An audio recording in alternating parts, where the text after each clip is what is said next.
Welcome to the Human Capital Innovations Podcast. We're your source for personal, professional, and organizational growth and development, where we share original research, explore industry trends, and interview executives and thought leaders from across the globe. We hope you join us often for practitioner-oriented content around all things related to leadership, HR, talent management, organizational development, and change management. Maximize your personal and organizational potential with Human Capital Innovations Podcast.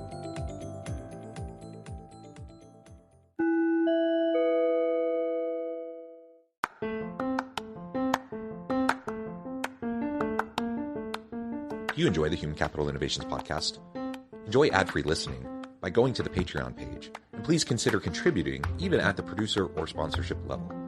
And please leave a review. Thank you for your support.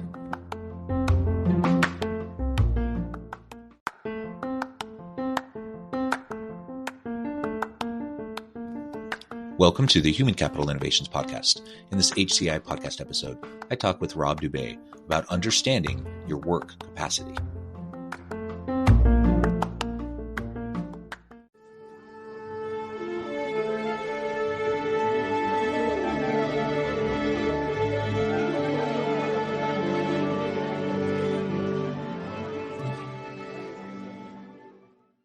Rob Dube, welcome to the Human Capital Innovations Podcast.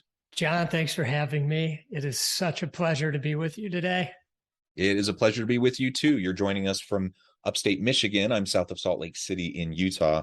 And today we're going to be talking about understanding our work capacity for us individually, but also as leaders of teams. How do we help our people understand their capacity? How do we understand the capacity of our teams? Ultimately with the goal of trying to maximize potential of our people and to work at capacity in a sustainable way so that we can accomplish great things and bring value to the market. So this is what we'll be discussing. As we get started, I wanted to share Rob's bio with everybody. Rob Dube is the co-founder of Image One and the visionary behind the 10 Disciplines, a program that helps business leaders bring more balance and purpose back to their lives. He launched the program alongside Gina Wickman to help leaders take their success and happiness to the next level. Rob, is there anything else you would like to share with listeners by way of your background or personal context before we dive on into the conversation? No, I think that's a wonderful way to get started, and we can just build on it from there.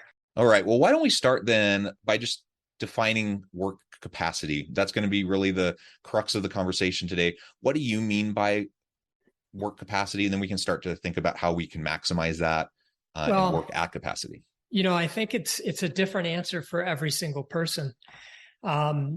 You will want to go inside yourself and understand the perfect number of hours per week and weeks per year that you can deliver the greatest value to the world.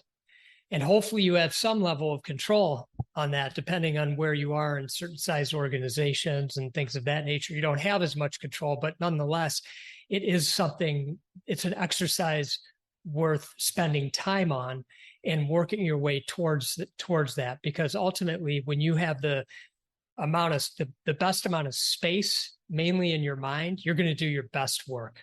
We all know that feeling when we're sort of on the verge of burnout, quite frankly. We just don't do our best work. And that's not where anybody in our organizations wants us to be. Yeah. And like you said, this does differ, for as many people you have in your organization, what their capacity looks like and how they best fulfill that capacity is probably a little bit different for every single one of them. Yeah. And that really speaks to the need for more flexibility in how we design and actually structure the work that our people do. I just had an article that came out in Forbes a day or two ago, where in part I was trying to address this question, looking at things like you have different flexibility options around 4-day work weeks, or there's a lot of research out about, the 6-hour workday, or trying to help people create an environment where people can get into their flow state and trying to maximize those types of opportunities. But all of that looks different for everyone. And it depends on your business, right? It depends on, are you a manufacturing business? That's going to be very different in how you're going to design work there versus a retail operation, or if you're in the knowledge economy and you have knowledge workers, working in the office or working remotely. So, the very simple, quick takeaway that we just need to mention, it almost is silly to mention, but there's no one size fits all. We can't just have some cookie cutter approach to how we're trying to get people to work at capacity. And if we try to shove that down, if we try to, fit square pegs into round holes, then in fact, you're not getting capacity at all. And you're actually diminishing people's ability to get good work done, to be innovative, to be creative, and really productive and efficient. That's right. That's right. Some of the things that, one can think about when they're working on really determining what I like to call your 100%. Again, it's the perfect amount of hours per week and weeks per year that you can really deliver your value to this world, whatever that looks like for you. And, once you're clear on that, and it does take some experimentation, and you mentioned flexibility, if you're fortunate enough to have a level of flexibility in a role or in an organization, that really makes this so much easier. It's really getting clear on your work container and being able to set your boundaries. So if you have time, if you can time block and do things of that nature, so you know that you have your focus time and then maybe your meeting times, and then maybe some, buffer time, which enables you to maybe catch up on emails or do some more administrative, tasks that only you can do. If you're in a higher level, you may even be able to do more delegating. So, what I always like to encourage people is kind of look at your pay grade and then ask yourself, is the work I'm doing commensurate with the pay grade that I'm at right now? And if it's not, what do I need to do to delegate that work that I'm doing to somebody at the proper pay grade? And that isn't a demeaning thing. Please know that. I'm a big proponent of servant leadership. So if we have to clean the toilets and sweep the floors, I'm all for that. But you're in a position, especially if you're in a leadership position or an executive position or an entrepreneurship position, you were put here to do much bigger things. And what we want to do is flame that fire. We really want to spark your creativity, really maximize it, get it going so you can do your best work, which ultimately ends up benefiting your entire team. Because when you're in flow state, as you mentioned, or we like to call it floating, FLOWT, it's like you're in flow, but you kind of feel like you're floating in anything that's coming at you, the good stuff and the challenging stuff. You're just able to handle it because you're in such a float state. So, that's the ultimate where we want you to be. And I like how you're describing that as a float state. I think that's a nice kind of adjustment to that. Ultimately, you just want people to be able to get into the zone and be able to do their best work. And, and again, it looks different for everyone. Some people can put in really long hours and they don't have a lot of diminishing returns. And I know for myself, though, I work my best creativity. My best productivity happens in the morning hours. And the later into the evening that I have serious diminishing returns. And there are times where you have to do it. You just have to press through and you just got to get stuff done.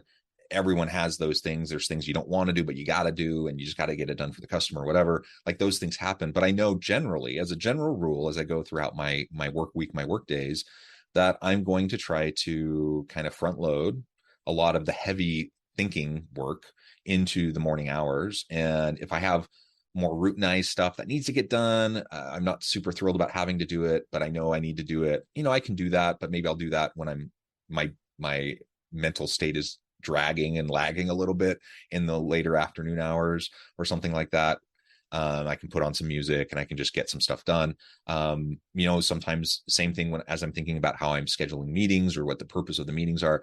That's me. And other people are night people. Like they're going to be way more productive in the evening hours, and that's fine. And so I think one of the things as we're thinking about flexibility, for example, is for me as a leader to not assume that the way that it works for me is going to work for everyone else. Right. And then to try to structure everyone else's work to mimic mine.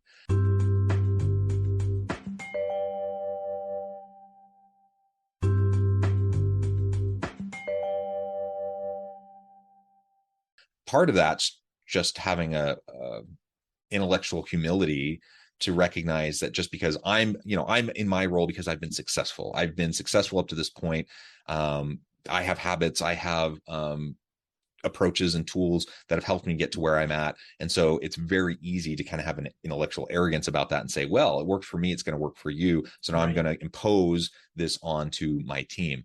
Guess what? It's not going to work. Not only is it not going to work because people don't like being told, and micromanaged in that way, but it's also not going to work just because people are different and what's going to be optimal for them. So I have to get past that from the get-go. I need to build in as much flexibility as possible for people to be able to work in a way that makes most sense for them while still meeting the needs of the organization and the team. Right. I can't completely sacrifice that, of course. But ultimately, if I can create that fertile ground, that environment, and cultivate that kind of a mindset amongst my people, then people know if they need to get up and take a break. And for me, I may be thinking, get back to work. Why are you taking a mid-afternoon break? But they know if they just go walk around for 15 minutes and chat with somebody, that they're going to be able to come back and be more invigorated and refocus and get right back into what they're doing and be far more productive than they would if they're just sitting at their desk dragging. So the whole idea of like butts and seats, seat time, office presence, and just like making sure you're seen in the office, all of that just seems silly to me, frankly, because it doesn't acknowledge the vast difference of not only preferences and styles, but just in terms of how people actually, their physiology works, in terms of their optimal time of day and all of that. I love what you're saying, John, because, when it comes to people, everyone is so unique in their own way. And when we can embrace that and allow them to be free, to be completely themselves 100% of the time, 24/7, 365, that's such a gift as a leader that you're giving to them. You're also giving them some empowerment to say, I trust you to get done what needs to get done at the highest level that we need it done. And short of that happening, you've got what you need in terms of support from me. And one of the things I always like to share is I notice that sometimes you have what I like to call people who are hard, and people who are hard, easy. And the hard people are the people where things are hard. They're hard to work with. So the flexibility or whatever it is that's in place, it's not working for the two of you it's not flowing for the two of you or for the group. Now, the hard, easy people are obviously the opposite. That's when there's hard things that need to be done. They're easy to work with. You just feel it. There's an energy that exudes from the two of you or from a group, and that's magic. So, just having the awareness of when you're going through hard, challenging situations, which happens on a weekly basis in pretty much every business, is this hard right now, or is this hard easy? And that can really help you gauge the level of flexibility and how that's paying off for you. And maybe do you have the right person in the right seat or not? Yeah, right person, right seat, definitely. And then just thinking through again, how they're going to work most effectively. So how do you, on the one hand, I'm just thinking, just know your people, right? Just have relationships with your people, talk to your people, ask them what they need, how you can best support them, what is going to work best for them. I mean, it may just be that simple to just have those conversations, but I'm wondering if you have additional thoughts on how we can better understand not just ourselves, but everyone on our team, so that we can cultivate that environment where people can be optimized. Yeah, well, it's a great question. And actually, I think it starts with the leader, and the leader needs to be served as well. So I know so many leaders, and I really appreciate this about leaders, is they are very servant-minded. So they're always, oftentimes trying to accommodate the needs of the team, but it really has to be a two-way street. So it's not just the leader accommodating the needs of the team, but the team needs to accommodate the needs of the leader. The leader is in that position for a reason. It's because they do their best work, usually at a much higher level. And to do that, you need to be supportive. And when you know you're supported, you have the space to do your best work, the mind space that's needed to allow the creativity within you to spark so you can go out and make the greatest impact. So it's all about freedom, creativity, and impact. And if your team isn't properly supporting you as much as you are them, then you're going to be blocked. And when you're blocked, you can't move forward. The creativity is not sparking, and you're not going to be making the proper impact that's needed in this world. Yeah, I think that's right. And again, it comes back to self-care. I, as a leader, I'm a big believer in servant leadership. I do believe that the best leaders have a servant mindset, but you can't give from an empty well. You have to refill that, right? You have to protect your own mental and physical well-being, and you have to be able to recognize and maximize your own capacity and potential. Otherwise, you're not going to be able to do it for your people, right? So we always need to make sure that we are refilling our well, either through stuff that I'm doing through self-care, or by the way I set up and structure the team in such a way that we can mutually benefit and we can mutually reinvigorate each other, right? And as a leader, I have the ability to influence that. So it's not an either or. It's not like you're either a complete doormat, constantly just giving of yourself until you're exhausted and then you can't give anymore, or you're a complete jerk who like is a micromanaging, authoritarian who, that's a false dichotomy. Obviously, most people are somewhere in the middle, and just wherever you happen to fall along that spectrum, just remember that you do need to make sure that what you're doing is sustainable. We all probably can work at a much higher capacity on a one-off. You have like this emergency deadline. You just got to get stuff done. You can work longer, harder, more focused hours on a one-off, for a day or maybe a week, but it's not sustainable. Like if you want people to be creative and productive and innovative on an ongoing basis, like daily, weekly, year after year, then you have to do that in a self-renewing way, so that people can continue to bring their best self to work. So how do we start going about doing that self-renewal piece and that sustainability piece? Here's some thoughts. And, you really want to build a strong foundation. Part of what we talked about already is part of that foundation. It's knowing you're 100%. Another thing I always like to talk about is actually taking time off. And I know that seems like a simple thing, but here's the twist. What I always encourage people to do is take that time off, but don't think about work the entire time. You're completely free of it. That means you can't sneak in and check on your email real quick, try to clean it up. That means, no checking in real quick at the office, even if you're on a 7-day vacation or something like that.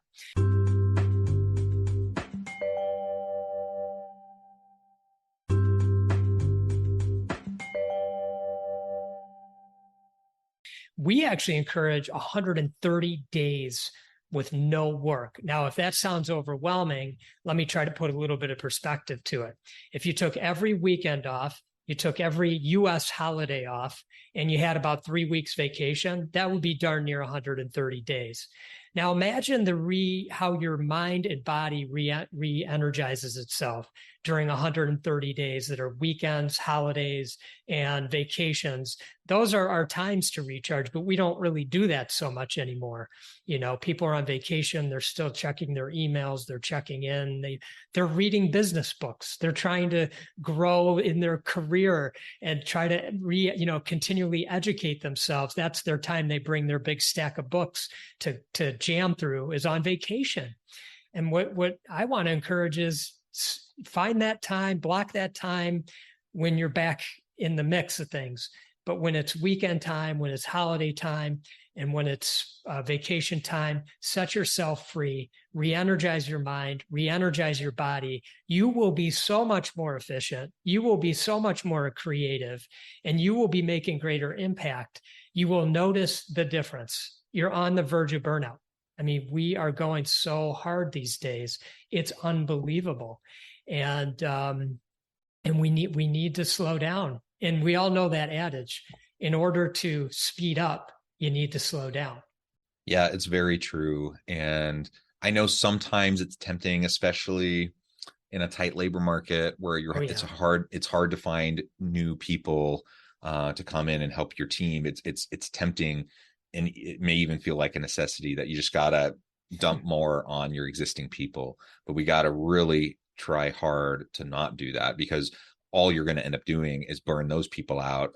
A lot of them will end up leaving, and then you're going to be in even worse shape. If they don't leave, you might have the quiet quitting that happens, or psychological withdrawal that happens, and then people aren't being as productive, engaged, and innovative anyways. And so maybe they're not even great to have there anymore. And so we just can't, we need to set aside the mindset around just strict efficiencies and productivity in trying to squeeze every last ounce out of our people until they hit the breaking point. And then, some companies do think, well, I'm just going to get everything out of them I can. We'll kind of use them up, spit them out. If they last a year or two, then we'll bring in the next people. Most I have problems with that mentality anyways, but even if that's your strategy, most companies could not get away with that. No. And you're going to be in a world of hurt if that's your staffing strategy. So let's just look at how we can do this more sustainably. Yeah. Everyone wants to be productive. Everyone wants to come do their best work. Everyone wants to learn and grow. Well, I should say at least most people do. They come to work and they want to be productive. They want to contribute. They want to have meaning and purpose in the work that they do. So let's create an environment where that can happen, where they can feel renewed and fulfilled. And then they'll contribute back, and they'll make your organization great. It's the people in the organization that will make it great. That's true. That's so true. And, some other things that we can do as leaders and encourage our team members to do is to truly get to know thyself. So this is where, I mentioned before, where we want to be able to show up and be ourselves 100% of the time, be the unique person that we are. And that starts with leadership. When the leader is being truly authentic 100% of the time, that energy is picked up on by the team, and the team feels that they can be open and be themselves 100% of the time. And when you're truly yourself, there's an energy and a freedom that comes along with that. And that's where you do your best work. You don't feel constricted. You don't feel blocked like you're trying to be something that you're not. And people pick up on when you're trying to be something that you're not. So as a team, things that we can do that are somewhat simple and pretty common, things that you already know about, and I'm sure most of your listeners, but you can start by dipping your toe in the water with some of the profiling tools that are out there. Those are always a great and kind of fun and easy way to get to know each other. And then, with a lot of them, you start referring to people as whatever their profile was and things of that nature. That's dipping your toe in the water. As an individual, both as a leader and as a team member, take it upon yourself to go on an inner journey and really start to understand, where some of your challenges in life have come from and how you might be able to start, meeting them square up. And that will allow your true self to come forward. And so that's a personal journey that I always encourage, because I think it's one worth taking. Mental health is such a hot topic these days, and for good reason. People are struggling mightily, and there is plenty of help out there.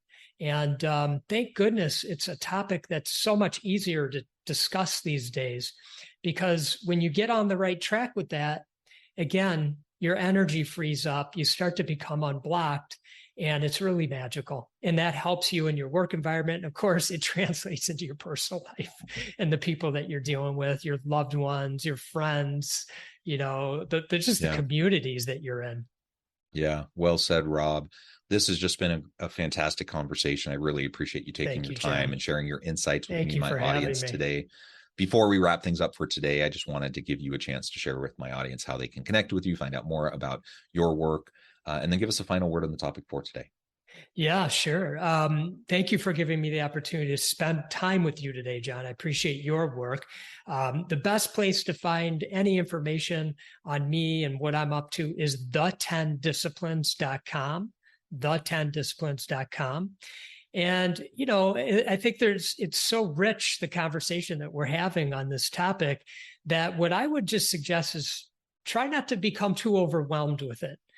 Start slowly, find one thing that you can really focus on, do your best to get that mastered, and then take the next one, take it in bite-sized chunks. And, within some period of time, you'll look back and say, wow, I really got a lot going on here. This is good stuff.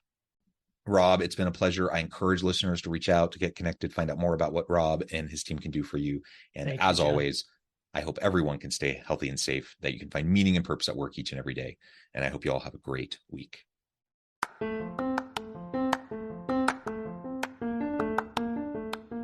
Do you enjoy the Human Capital Innovations podcast? Enjoy ad-free listening by going to the Patreon page, and please consider contributing even at the producer or sponsorship level. And please leave a review. Thank you for your support.